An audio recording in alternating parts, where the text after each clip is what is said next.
Hello, ladies and gentlemen. Welcome to another Just Y'all to Confusion Thursday Night Hangout. What's up? Ladies and gentlemen, I, of course, am your host, Charlie, and I'm joined once again by the prolific Connor himself, Zealeus. It is good to see you, good sir. How goes it on this beautiful and wonderful Thursday night? Well, it is a little bit weird because last Thursday we were doing something. We just weren't doing the Thursday Night Hangout. We're doing it at the...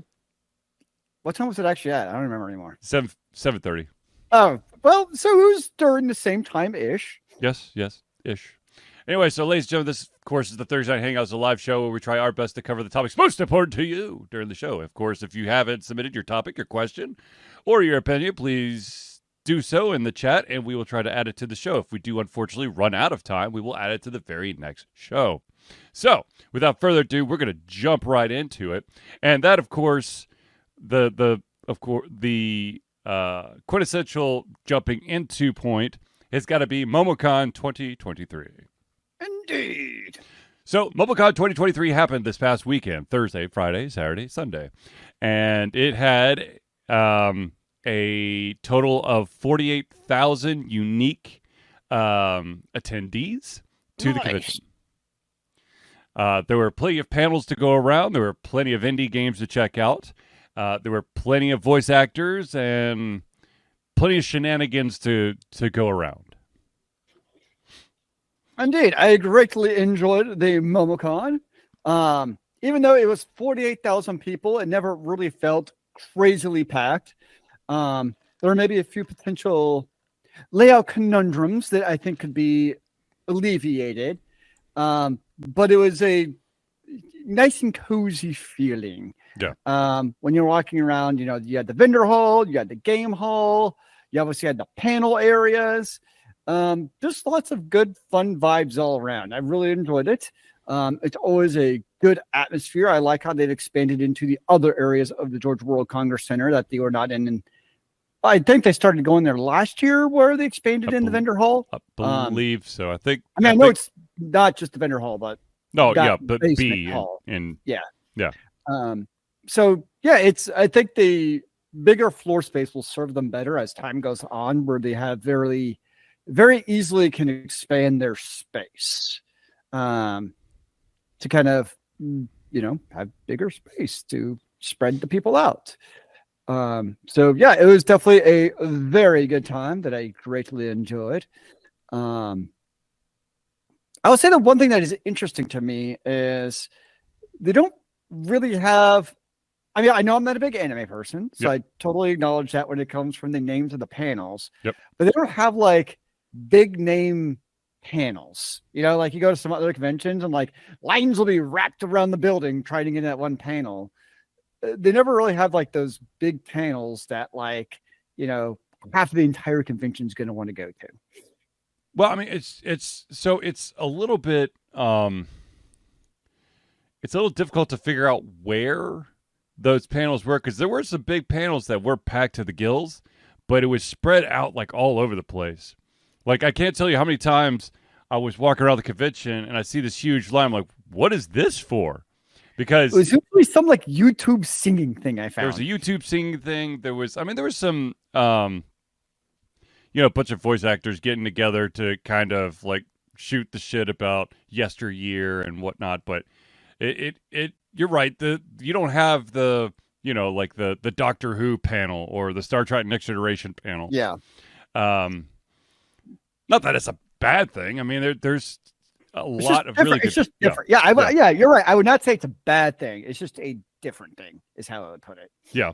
No. So while Ultra Confusion was there, we did conduct, I believe, 14 indie interviews, Nice. and we recorded 4 panels. Now, I'm going to be brutally honest with you. We do have one panel that's already been edited, and I'll be posting it soon. Unfortunately, video games changed for the good, ? For some reason, the video went out after 57 minutes, so we'll have to put a disclaimer there. Huh. It literally, the file shows that there's more, but it's completely kaputzed. Is the audio gone too, or is it just the video? Everything freezes. So I don't know what happened. There must have been something weird when it transferred, and I don't have access to that backup. Welcome to technology. Exactly. And then there was another panel. Ironically, the 3 panels that were not our panels all revolved around tabletop RPGs. The first one, making fighting interesting. Looks like that one turned out well. Unfortunately, the Beyond D&D one, the camera seems to have picked up more of the audio coming from outside of the room than inside the room. So I'm going to see what I could do, but I'm not going to hold my breath for that one. And the final one is how to get your TTRPG published, which I think that audio I think is okay as well. So what you do next year is get a 200-foot cable so you can connect from the camera all the way over to the mixing board. Yeah. Now, I did no, keep going. I did have one interesting panel. So I went to a panel. It was like villains. Are they really bad? Basically, it's basically the idea of like, was Thanos bad? Mm-hmm. You know, that the old meme. But what's interesting was the panelists never showed up. So it's almost like, you know, you show up like to your college class. Mm-hmm. No one's like, is the professor coming? I don't know. Did they send something?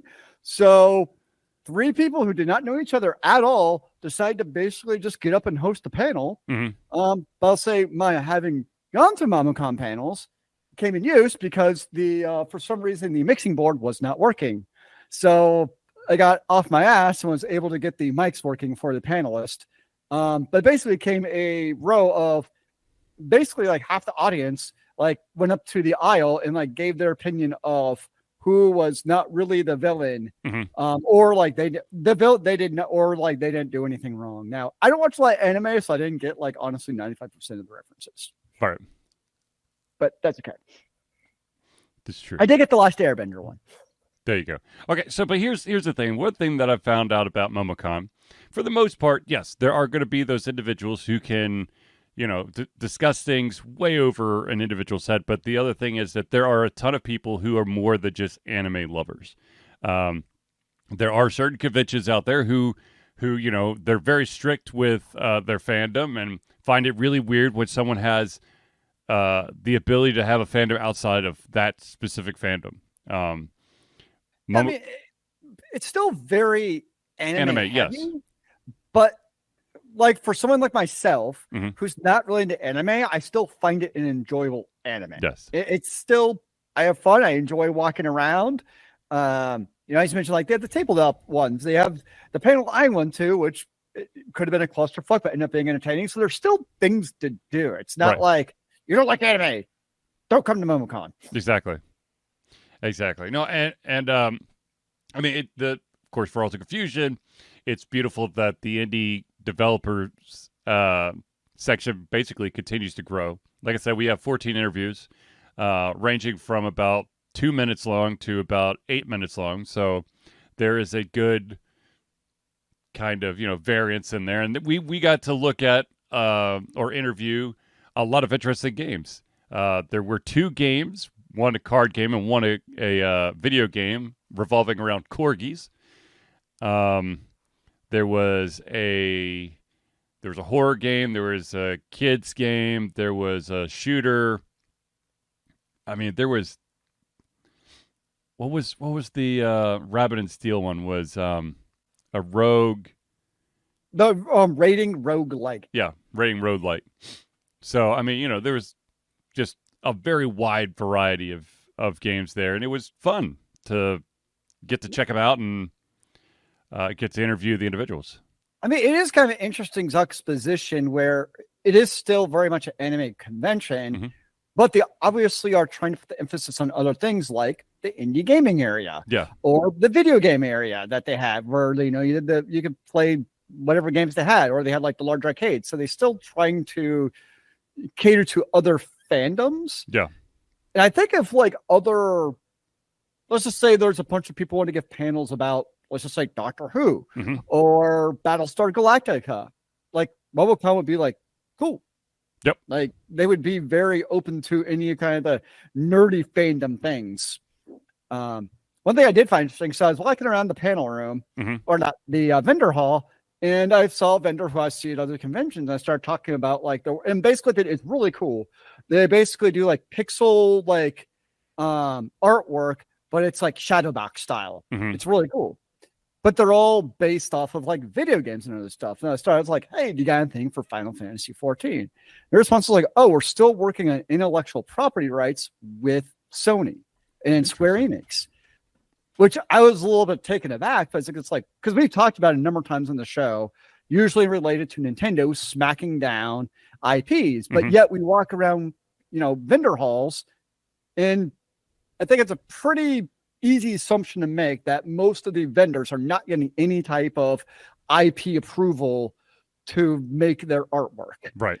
So I just kind of found it fascinating that this fun who had the artwork, if they had it in the game I wanted, I probably would have got, didn't, because they're actually doing what they're supposed to and talking to the publisher or developer to be like, hey, can we use your product in this? And they have not got the okay, so they haven't done it. I just find it interesting where, you see all the other vendors who just charge ahead and do it. But this one vendor was like, nope, we're on the kind of, up and up as far as the IP goes.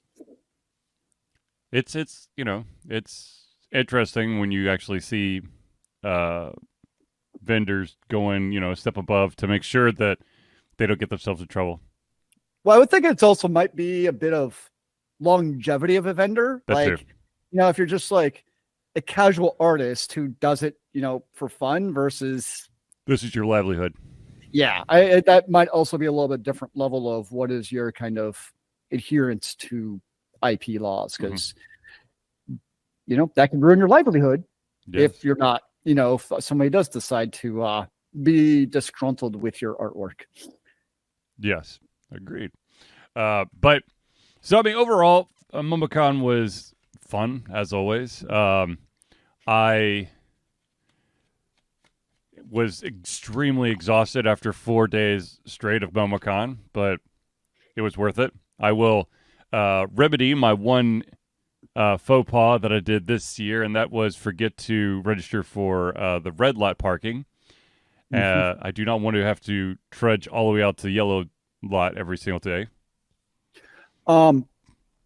Did you see that there's a very important piece of news for next year when it comes to MomoCon? Yes, and it is just for next year, and that is, ladies and gentlemen, instead of the usual or the standard Thursday, Friday, Saturday, Sunday for 2024 and for 2024 only, the convention will be Friday, Saturday, Sunday, Monday.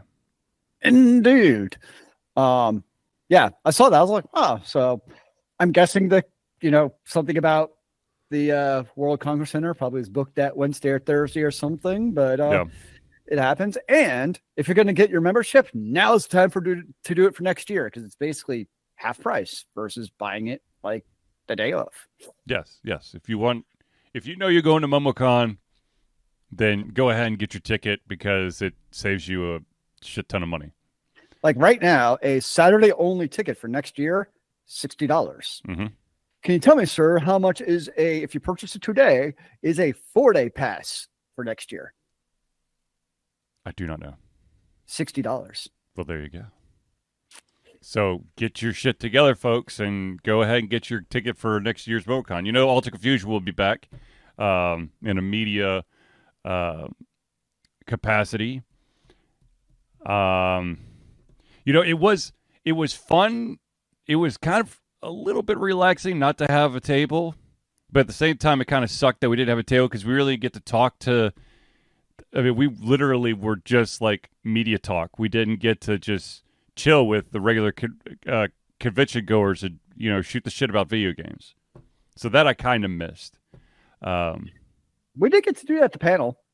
Yeah, we did. We did get to do that during the panel, but I'm used to doing that over a smattering of all 4 days instead of just that 1 hour and 20 minutes. That's fair. So, but anyways, so outside of MomoCon, let's see what other news happened this week. And I'm going to be totally honest with you, I have not been able to keep up with everything, but I do know that the Screenwriters Guild is still striking. and that there are rumors that say that if they, depending on, there is a potential of the outcome having ramifications about AI script writing in the future. I mean, it makes sense if you're in the Writers Guild that you probably are not a big fan of AI writing for obvious reasons, because hypothetically, that's something that could take your job. So I get it, preemptively trying to rise against that, basically. And like as a human being, I'm usually in favor of, we'll call it the little man, the everyday man, the non-millionaire, rich, Sony exec who's making these movies. Yep. I want the writer to be able to make an affordable living.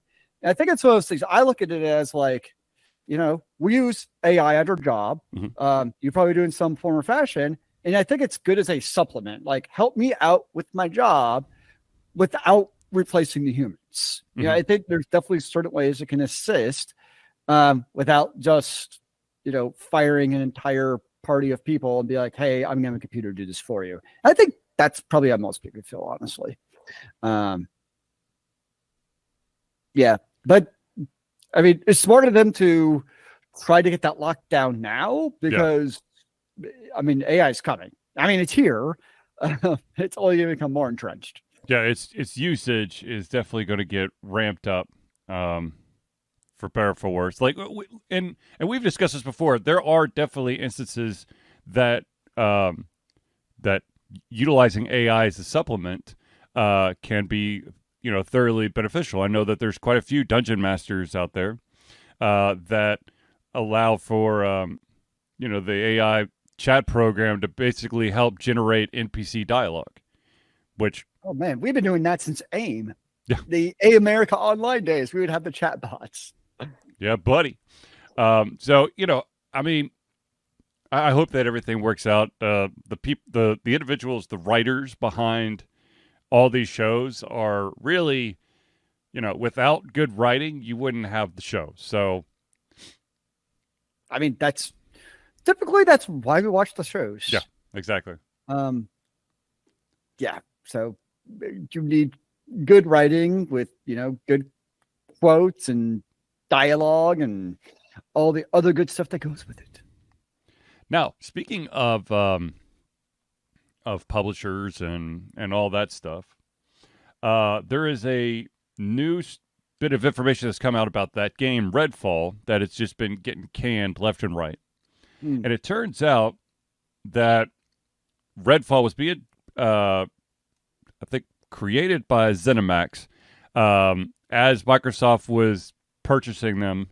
And there was this thought that when the merger was completed, that RedFall would either get scrapped or would get retooled. Microsoft, unfortunately, decided to do a completely hands-off approach. It just said, keep doing what you're doing. And much to the chagrin of a very small staff, basically an understaffed development group, and no real direction as to what the hell they were going to be doing with this game. That's the result of RedFall. Now, the funny thing is that there was one thing that Microsoft did change, and that was that they did cancel the PlayStation version of RedFall, so it was going to be just PC and Xbox. But in the end, it kind of backfires because at least the PlayStation owners didn't waste their money, because we're talking average ratings of about 50%. It was 5D chess from Sony all along. Yes, exactly. So I mean, there are definitely games out there that should have been canceled, and there are some times where the developers are the ones who are begging for it to be canceled, and unfortunately, sometimes the powers that be either don't really listen, don't give a shit, or they just think that the name alone will bring in some money. Such is the history of all products. Yes. Yeah. But yeah, so I just find it interesting that now the Redfall developers are coming out going, look, man, we tried so hard to get this thing canned or just retooled, because there was quite a push to retool it from the multiplayer game to more of a single player co-op offline to try to play to some of their strengths. But of course, they're like, no. No, once you have the multiplayer goodness, you must try to milk the game for every penny they're worth with online crap. Of course. You got a nickel and dime 'em until you can't see straight. There was also apparently a push back in, I think it's like 2022, to introduce quite a lot of microtransactions, but that was canned, which was interesting. But yeah. So sorry to those Redfall people, I guess, is the best or the only thing I could say. Alas, it was honestly not a game I was probably following a whole lot, but yeah, it is what will happen with online games or single player games. Unfortunately, it's one of those games where I didn't really know about it until everyone's basically started shitting on it. So there. I mean, we've had that since the dawn of gaming, honestly. Agreed.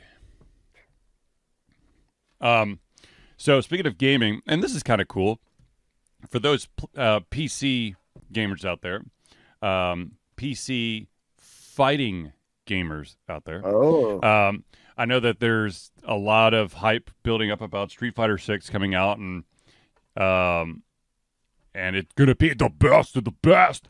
And it turns out that there is a benchmark tool that you could download today and have it run on your computer to give you an idea of how you stack up to what's required and what will make the game look pretty on your computer. Which I find very interesting. I mean, that's schmott. I haven't played a fighter game since probably like Street Fighter 2 Turbo in the arcade. Yeah.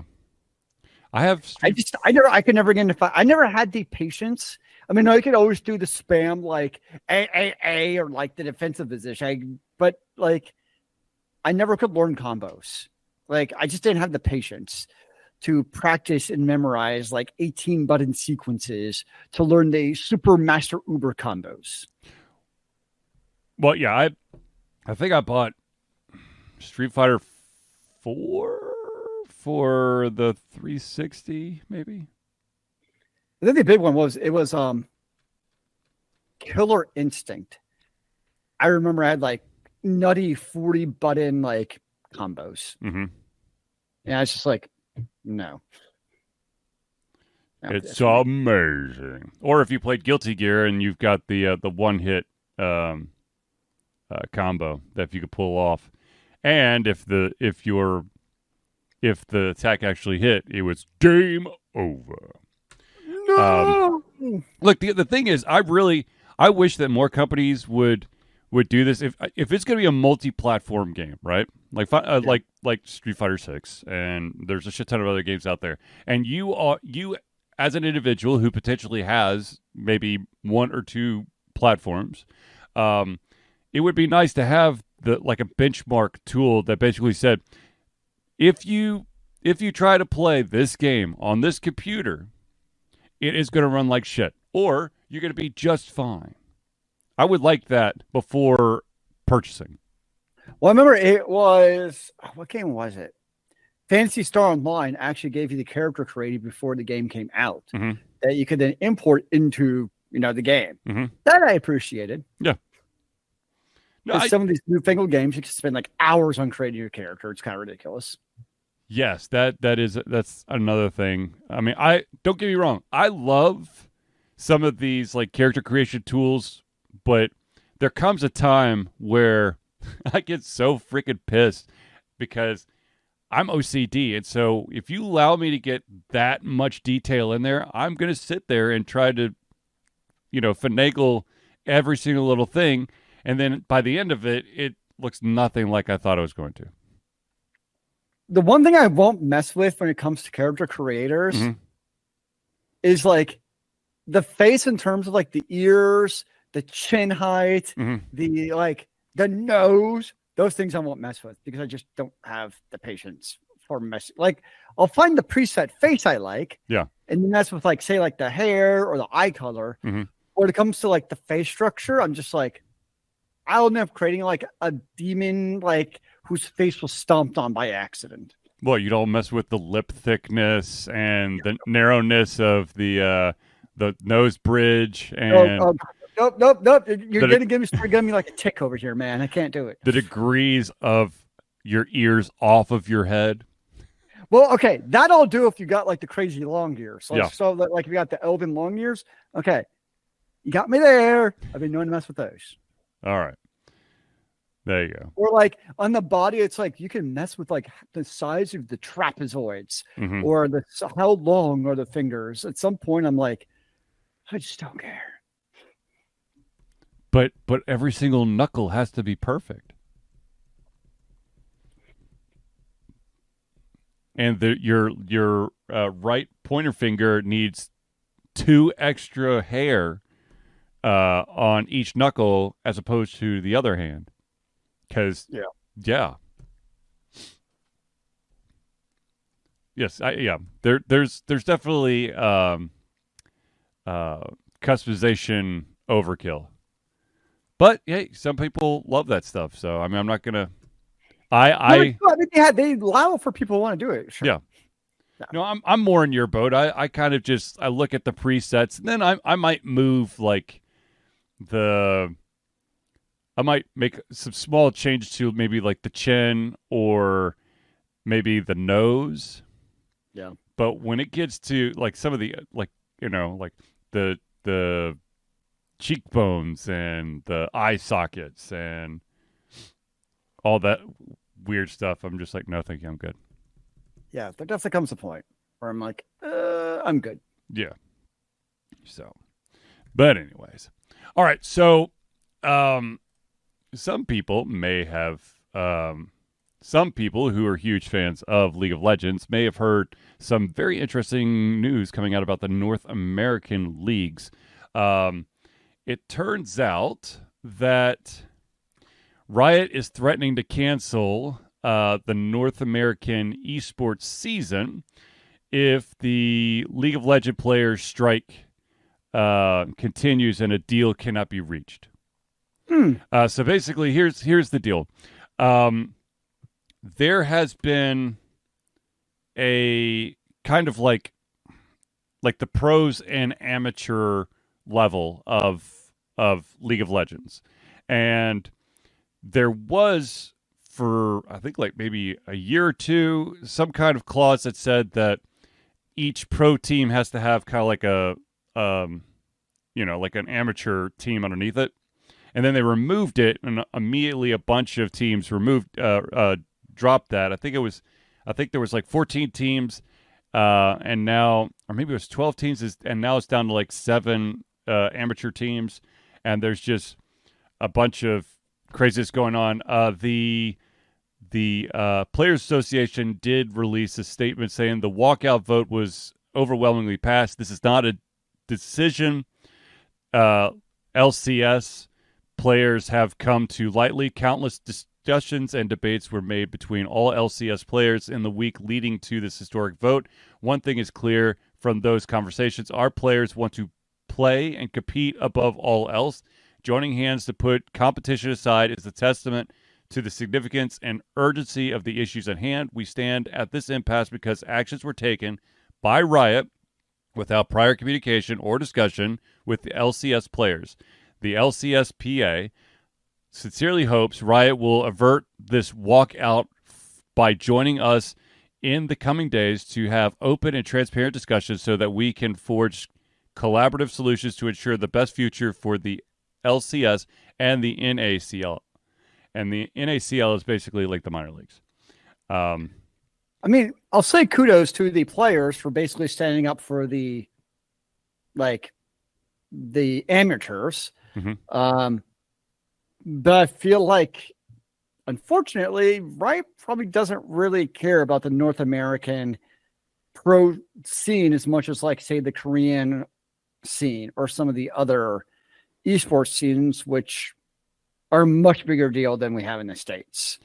I mean, if you're into online esports, like let's just say League of Legends in this case, if they shutter the North American, well, you could still watch the Korean version or any other league for that matter when it comes to League of Legends. I mean, it's not like, you know, when the NBA goes on strike, you've lost, you know, your best players. Like, Right. you know, that's all you have. But you come to esports, you still have the other ones. So unfortunately, I mean, kind of going back to the writer's strike, I'm always in favor of, you know, the employee getting paid, especially like, I mean, Riot Games prints money by the bucket truck with their games. They can certainly afford to pay their players, but I'm not sure how much leverage the players actually have, unfortunately, in this case. So, just for those out there, NACL stands for North American Challengers League. And I was wrong. It actually was 16 teams, and now it's already gone down to 7. It was launched last year. So that's how fast it turned around. The LCSPA, the body representing the region's professional players, say that this plan will see an estimated 70 people, that's players, coaches, etc., lose their job. So basically, you're talking, you know, with the drop of 11 teams, you're seeing about 70 people no longer being able to be a part of the North American Challengers League.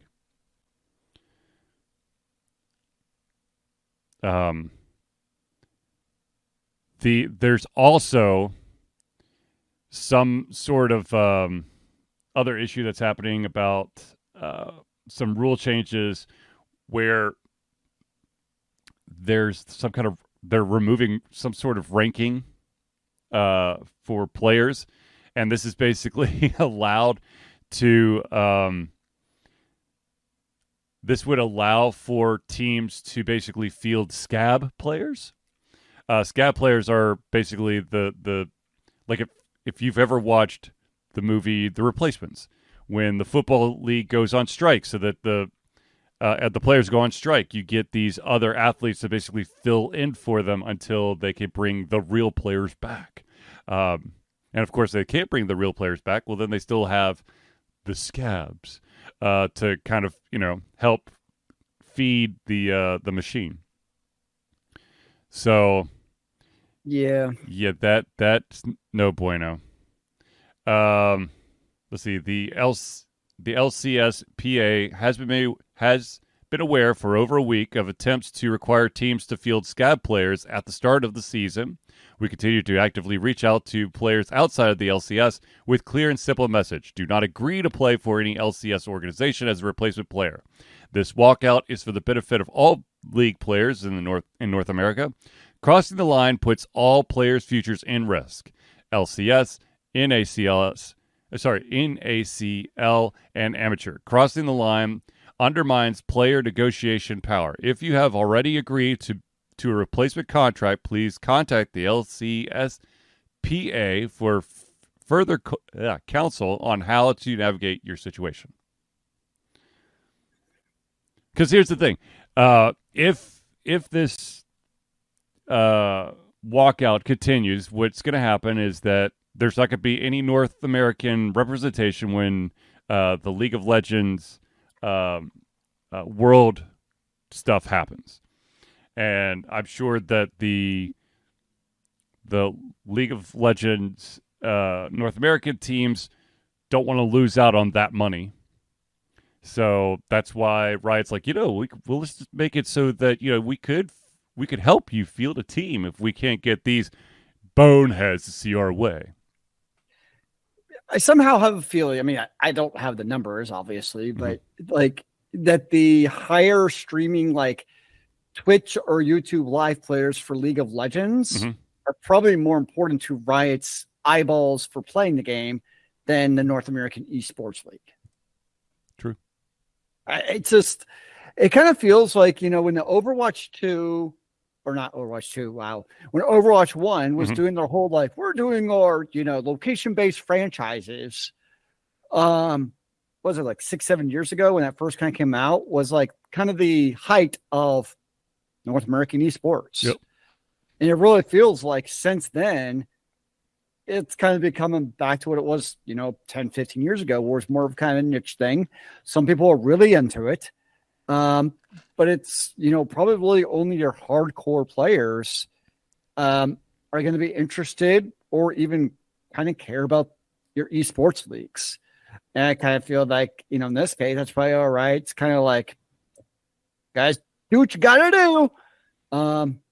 And for them, it's just a simple bean counting exercise. Yeah.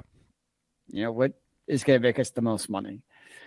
I mean, it's unfortunate for the players because it is their livelihood for a lot of these guys. But that's just kind of the cold, stark reality of it.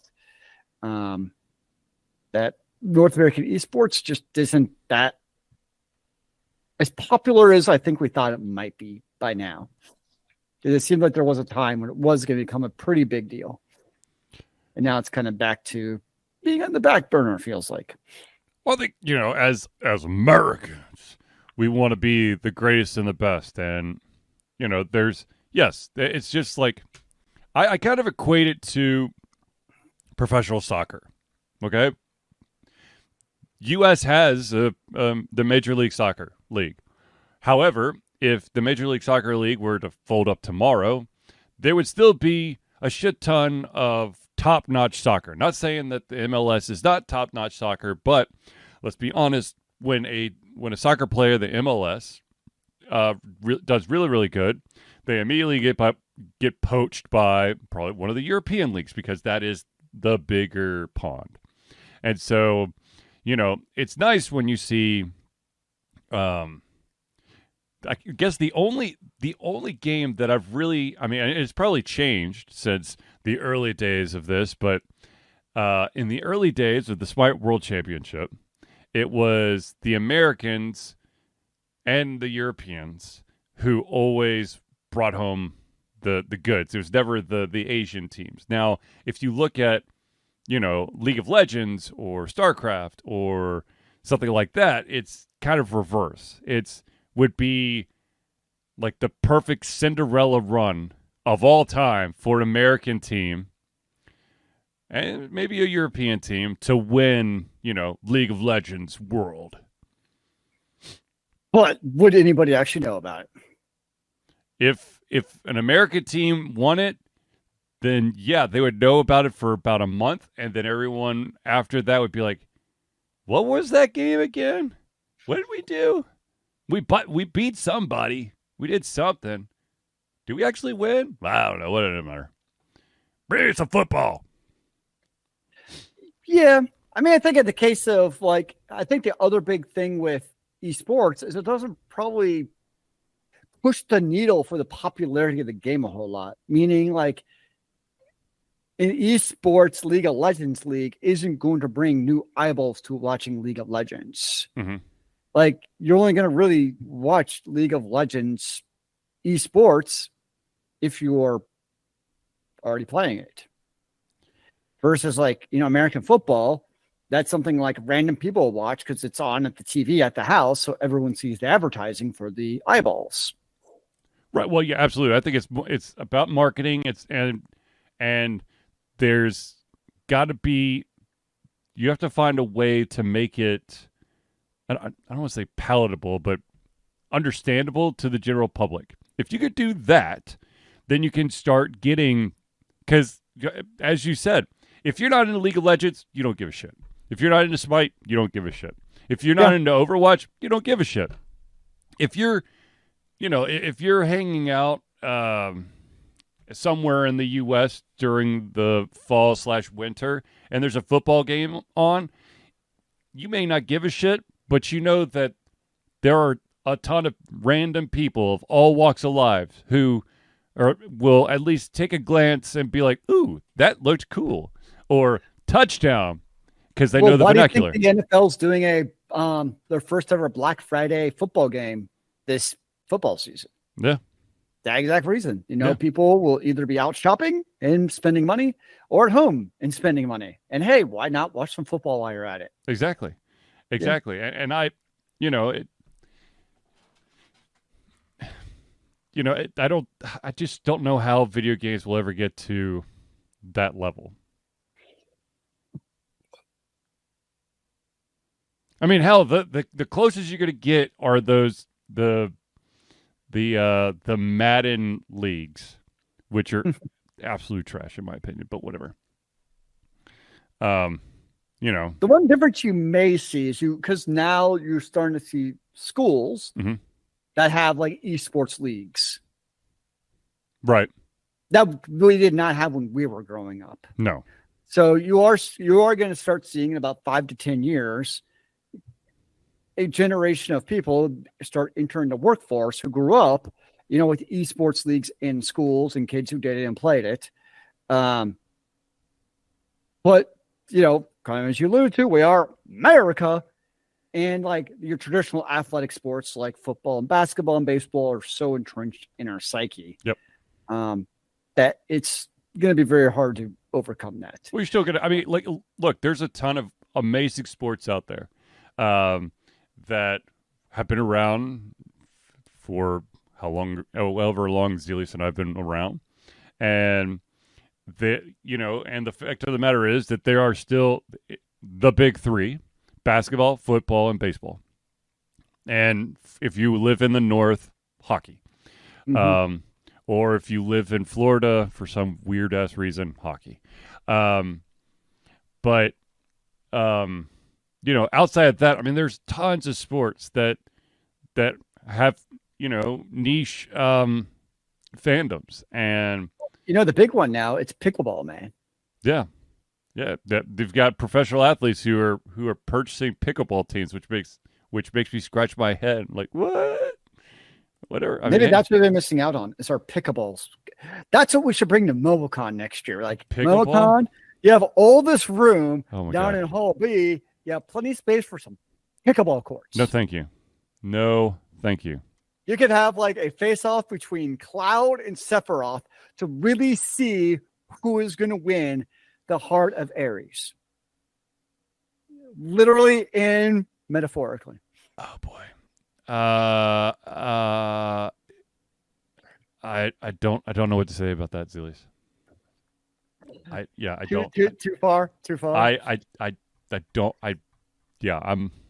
You have me speechless, good sir.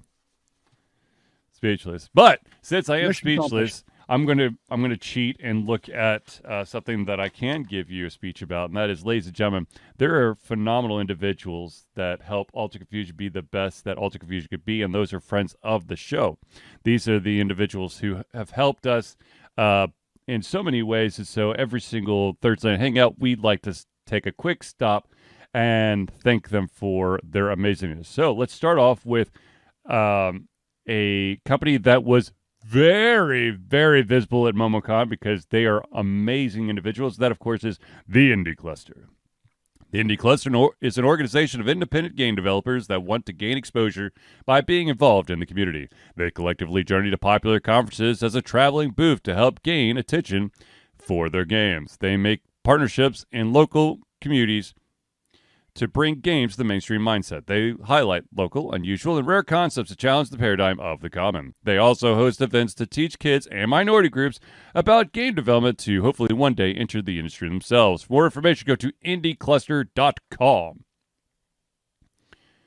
The next shout out we got to give is to an individual who in the past has always been hard at work at MomoCon, but unfortunately because his new job was unable to make it to MomoCon this year, and that, of course, is Noodle Boy Media. Founded in 2015 by Andrew Tran, Noodle Boy Media, previously Whack Kid 47 Media, is your choice for professional photo shoots and panel recordings at conventions. They pride themselves in providing a high level of professionalism, top-notch experiences, and quality services. If you want more information and to view their full list of services, check out facebook.com/noodleboymedia. And another usual staple of MomoCon, who unfortunately had to miss out on this year's MomoCon, is the doctor himself that helps with all those aches and pains from way too many hours of gaming. Though, is there any such thing as too many hours of gaming? Anyways, any of those pains and aches that you get while gaming, ladies and gentlemen, Hero Chiropractic is a unique healthcare practice set up by Ryan Moore. The company's focus to elevate a patient's experience of freedom, creative expression, and joy. They believe that everyone can be a hero and has incredible heroic potential inside themselves waiting to be unleashed. Hero Chiropractic focuses on mobile chiropractic care in the greater Atlanta area. They're committed to healing clients by creating a plan of action uniquely suited for each person. They make that plan of action as convenient and affordable as possible, and most importantly, suited to your individual needs. For more information, go to herochiropractic.com. Next shout out we gotta give is to the maestro himself, ladies and gentlemen, Crosspad Creative. Need a new logo or want to work on a full branding and content strategy? Or maybe you need music or audio for your content, just like Ultra Fusion. Crosspad Creative offers a whole host of solutions for individuals and small businesses. Just email Josh at crosspadcreative@gmail.com and see what he can do for you. The final shout out we got to give is to the original Patreon, and that, of course, is Agile Axiom. By day, Axe leads both a development team and system administration team working for satellites at NASA's Goddard campus. But while not in meetings, and many times during, he is the Agile evangelist Agile Axe, championing the philosophy of Agile and trying to make the world a better place for software developers, testers, system admins, and software projects the world over. Decades of experience in software development and leading Agile teams are brought to bear against evil processes, inefficient work, and bad habits. For more information, go to agileaxiom.com and also check out his book. Now, ladies and gentlemen, I know that you are dying to know, how do I become a friend of the show? And that, my friends, is quite simple. Ladies and gentlemen, we survive on the love and support of fans like you, and so we have a Patreon page. Patreon lets you, the fans, lovers, haters, demigods, interdimensional beings, gods, demons, aliens, mummies, vampires, werewolves, and so much more to become active participants in the work we love through a monthly membership. This gives you access to exclusive content, community, and insight into our creative process. In exchange, we gain a bit more freedom to do our best work and the stability we need to build an even stronger creative career. Currently, we have two tiers. That's two tiers. That you can pledge at. There is the $1 a month or $12 a year tier. And what that gets you is early access to all the playthroughs, as well as patron-only posts to help shape the future of Ultra Fusion. Now, if you're feeling a little bit more spicy, you could jump up to the $5 a month. That's $5 a month or $60 a year. Not only does that give you everything at the $1 tier, but also gains, or basically grants you, your name or organization added to every single friends of the show section of every single Thursday night hangout. So if you want to become a patron of Ultra Confusion, go to Patreon, that's patreon.com/Ultra Confusion, and be a patron today. Now, of course, the other huge shout out we always have to give, because this is something super duper important to Ultra Confusion, and that is Ultra Confusion is proud to say that we have been fundraising for Extra Life for 12 years straight. Extra Life is gamers doing what they do best, game, to help sick and injured children at their chosen Children's Miracle Network hospital. The money that we raise through Extra Life will go directly to Children's Healthcare of Atlanta as unrestricted funds. This means that the hospital decides where and how to spend the money to ensure the dollars we raise make the biggest impact in the lives of the kids they treat. So if you have the capacity to donate, please go to extra-life.org and search for Altered Confusion today. All right, so, yes, please. Extra Life is still, a ways off, but we want to show them as much love and support. I believe it's, we always do the 24-hour Game-a-thon in early November, and we would love all the love and support that you can give us. And now that we're in June, that's only 3 months away. Which is spooky. It always comes around sooner than we think it will. That's not 3 months. 4 months? 5 months? I don't even know. I can't count right now. 5. June is the 6th month. I was I was so excited for it. I was just playing on it earlier than it really is. See, Zealeus just wants to do the game-a-thon as soon as possible. Okay, let's just be honest. He's I ready think to we go. could actually just do it tonight. Let's just stay up all night. Play As much video games. as much as I would love to do that, I will fully admit I am still absolutely on empty after MomoCon. One, I have not had the massive amounts of energy drinks that I had at MomoCon to keep me going. And two, I've had to return to the normal world and do my 9 to 5 job on top of trying to get Altered Fusion stuff done. Fair enough. So unfortunately, I don't think there's going to be a 24-hour game-a-thon in Charlie's near future, but one can can wish and hope. I put hope and wish together and made Hosh.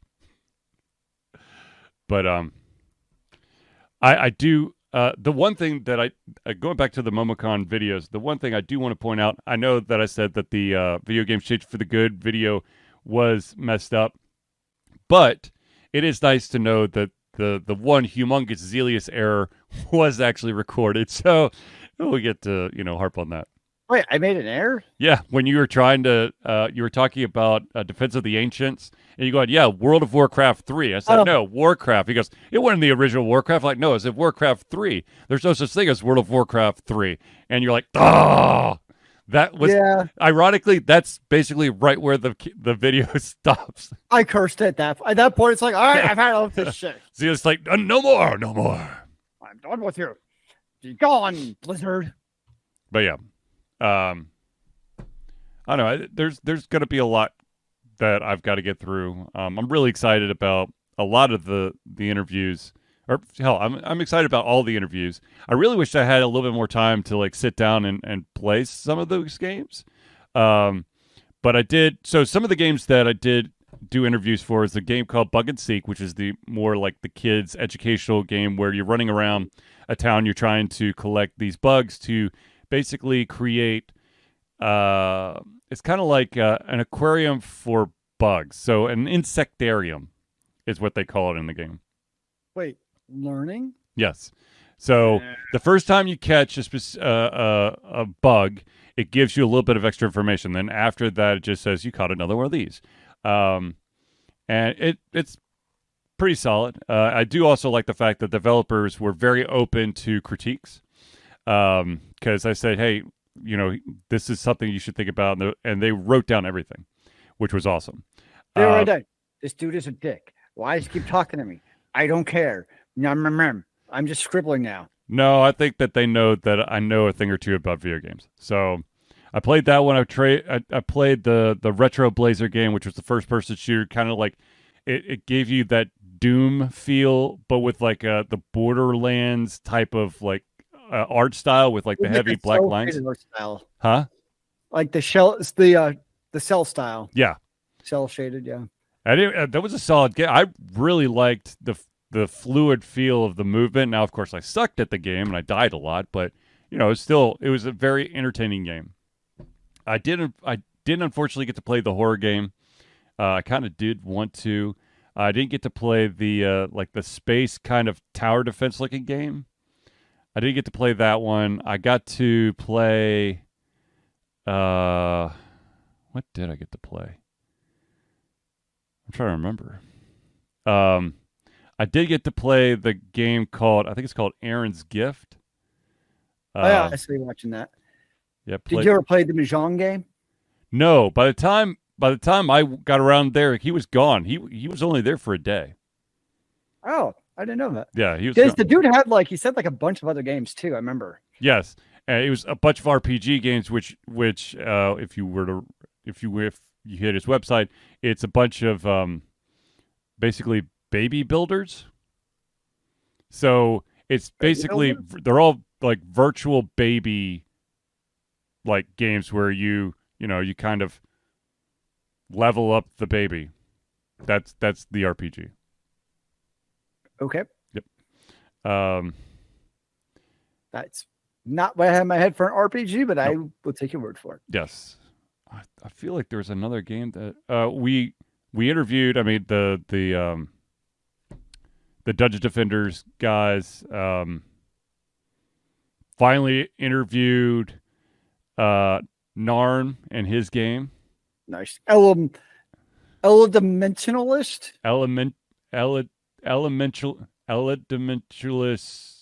Rift. Something like that. Eledimensionalist Rift. Something I like got that. it. I finally said it right after many years. I didn't even know it had the dimension in there. Yes. So we got that one. I mean, there are quite a few games that I'm looking forward to. Let's just put it that way. And I really wish I got to sit down and actually play the card game Flawed, because it sounded really interesting. I just ran out of time. But the thing about MomoCon is that, as we've said, it's expanded. You've got your indie game section. You've got a lot of tabletop stuff going on. You have the Dungeons and Dragons, Adventure League stuff. Hell, you even had like a foam sword deal going on. You've got a bunch of VR stuff. It's a lot of fun. What can I say? Yeah, the whole downstairs, they had the whole you could do the film fighting. Look, quite entertaining. Yes. And then of course, once the bigger names showed up for like the pencil and paper RPGs, you had a lot of like big names running games. So, where were the pen and pencil RPGs at? I didn't see them. I don't remember. You would have to look at the list. I can't. All I know is that once the bigger names showed up with their products, those things were booked. Oh, that's a good thing. Absolutely, very good. Yeah, very good thing. I do wish that one of these days I'm actually going to do one of those group interviews again. It's just the group interviews that they did. Ultra Confusion is not. I mean, we support cosplayers, but Ultra Confusion fans and traffic is not cosplayers. I'm a traffic person. Come on. Yes, but if I named a bunch of these cosplayers that are being interviewed, I don't think you would have recognized a single name. It's probably an accurate statement. Yeah. So.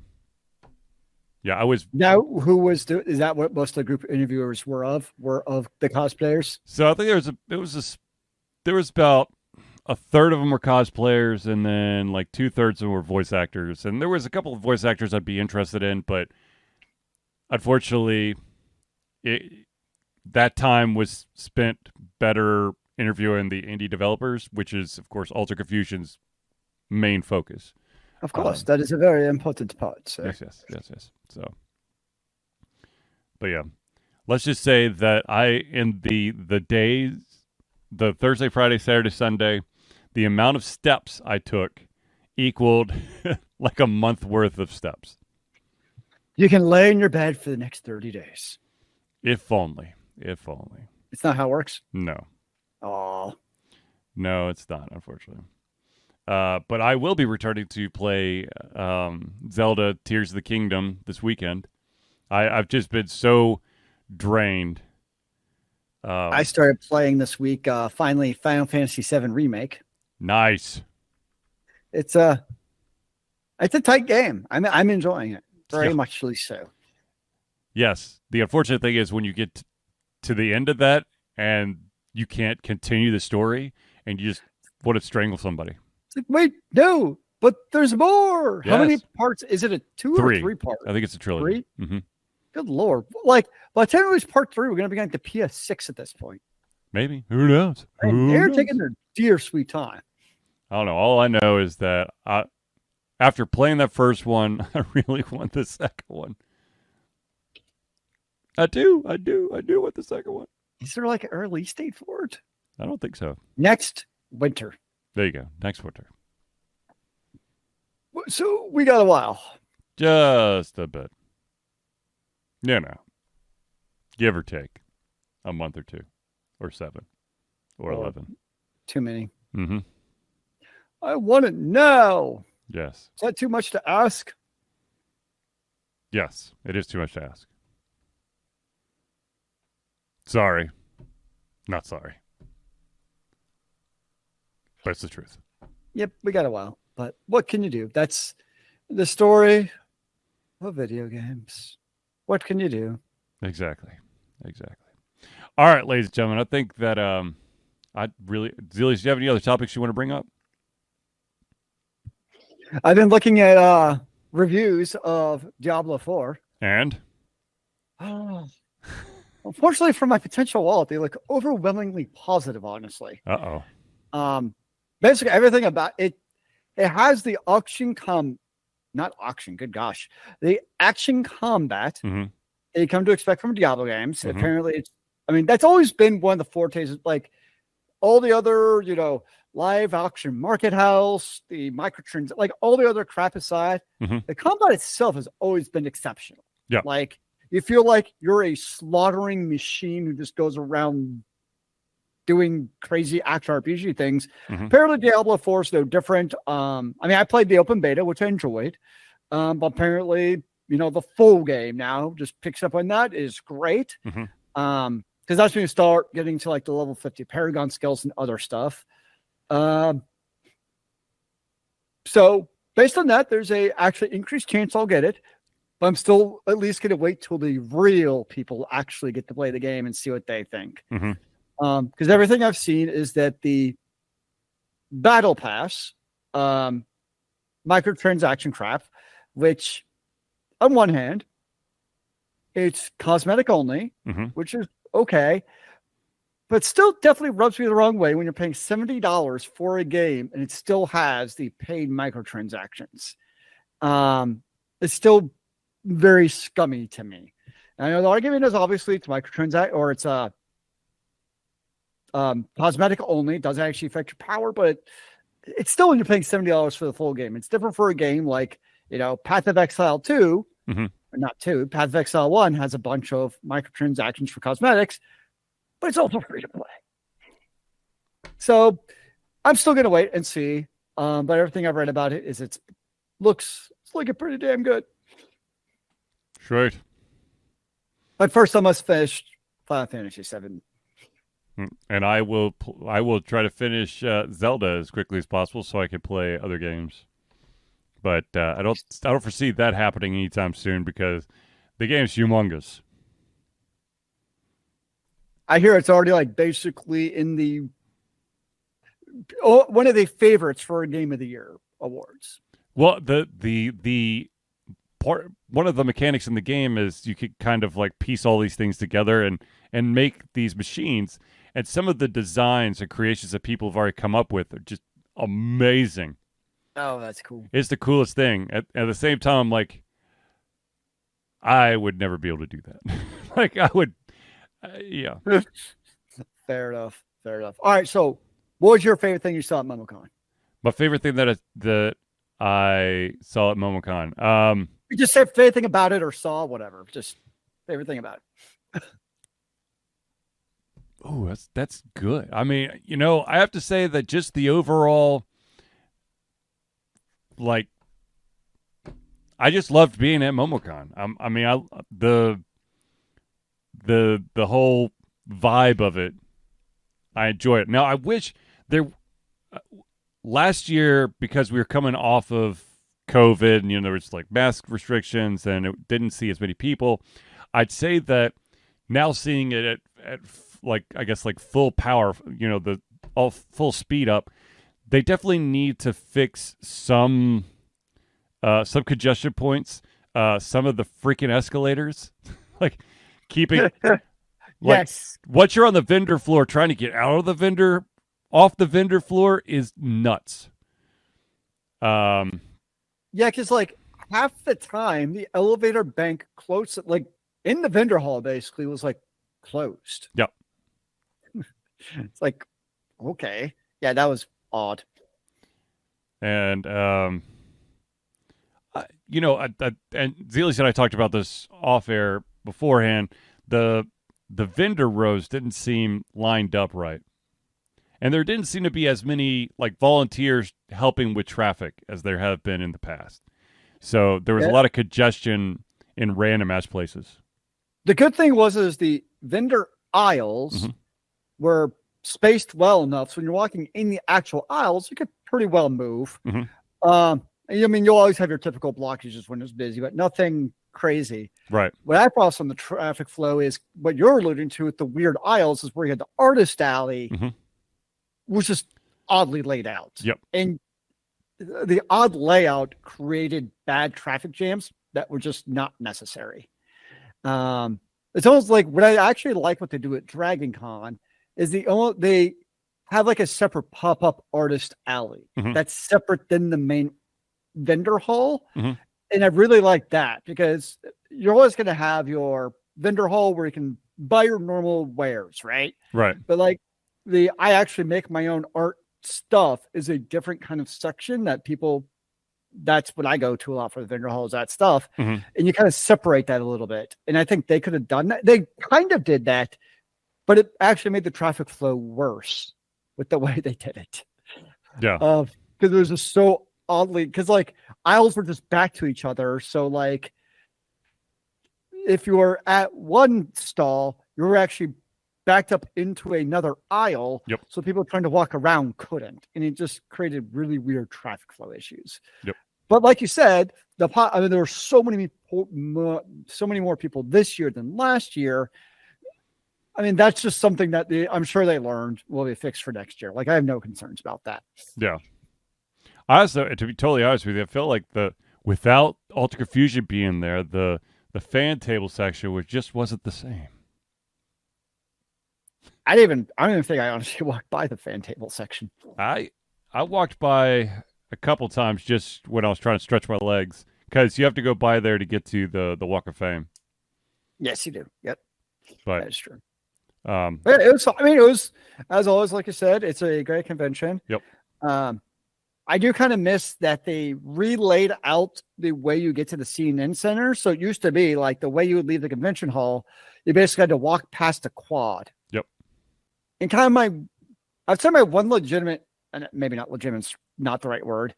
My one complaint about MomoCon, there's not really a great cosplay like congregation center. It's like other conventions like Dragon Con, like you go to the third floor to the Marriott. That's just where you just chill, you hang out. There's not really a great spot for that at MomoCon because it's like if I want to take like pictures of people, kind of like, that type of stuff. It's kind of awkward. Like when you're in the vendor hall, you want to take a picture of somebody like as they're shopping for someone. It's a little bit awkward. Yeah. Versus like when you're at like a, atrium level area, it's very obvious that you're there to just kind of chill and do stuff like that. So that'd be like the one thing about MomoCon that's kind of because the cosplays were phenomenal. Yes. Some were just nuts. Yes. So that'd be like kind of like one thing from a layout because you lost that in kind of going back to CNN because you used to have that where people just kind of hang out at the outdoor quad center going from basically the convention hall escalators out to the CNN Center. Mm-hmm. It was kind of like a natural congregating area. You just didn't really have that this year. Yeah, I think they probably could do a better job of like designating some more better areas for like cosplay pictures instead of just, people you either trap them when they're in line for something or you're right. They're trying to buy something and you're constantly going, can I take a picture? Can I take a picture? Can I take a picture? Yeah. So like I say, overall great convention, Yeah. Definitely a well-run convention and happy it's still successful. Yep. Well, all right, ladies and gentlemen, I think we've reached the end of our show. I do want to thank everyone for tuning into the Ultra Confusion Thursday Night Hangout. For myself, Charlie, and Zealeus, it's been a pleasure to get ready to cover our heads, our mouths, and, of course, our hearts. We'll be back next Thursday for another Ultra Confusion Thursday Night Hangout. And remember, kids, keep on gaming in the free world. Amen to that, brother.